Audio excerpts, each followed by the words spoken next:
Since Mr. Silva's been here for only 6 months, he's attempted to undermine me during that whole period of time. In fact, he's violated a section of the city charter, section 408. It specifically says that council members are not to undermine the city manager in his duties and performance. He has tried to intimidate department heads. He tried to get personally involved in personnel investigations of employees.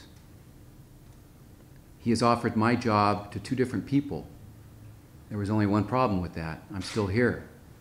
He even offered my job to one of my staff. He has created a hostile work environment. He has defamed me by sharing false information to community leaders. He's had unannounced conversations with my staff in my office talking about how poor the city is run, that he should manage the city, should be a change in governance, and I should be gone. So the question is, who really is the bully here? The top 2 on Mayor's most disliked list are me and Councilmember Miller. Well, within a week of each other, we both had somebody come in the dead of night and go through our garbage and meticulously take it apart, very clearly looking for private and personal information.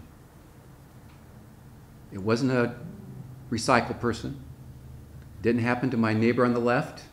Didn't happen to my neighbor on the right. Didn't happen to the neighbors across the street. Just me. Kathy Miller, within a week, the same experience. Not her neighbors, just her meticulously going through plastic bags and searching for private information.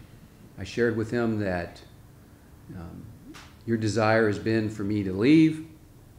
Quite frankly, if the plan of adjustment and the tax measure is before the voters, that makes it easier for me to leave because those were the last 2 things I was going to accomplish. You can read into that however you wish. And then last night I heard the mayor implicitly admitting to committing a crime, illegally recording a private conversation in my office. So not only is my privacy of my house violated, the privacy of my office has been violated. We have reached out to the district attorney's office and asked him to open a criminal investigation on this matter. This continued defamation of my good name has to stop. This continued bullying has to stop. Council wants to go out and get a successor to me. Not only are they interviewing applicants, the applicants are checking us out, checking the community out, and whether they want to come here. So those council meetings are on the internet. And unfortunately, in the last few months, they have devolved into what I think is the equivalent of a medieval town hall meeting. I'm waiting for a beer mug to be thrown at me or a turkey bone. We have made great strides in the last 3 years. I hate to see one person undo that in the span of 6 months.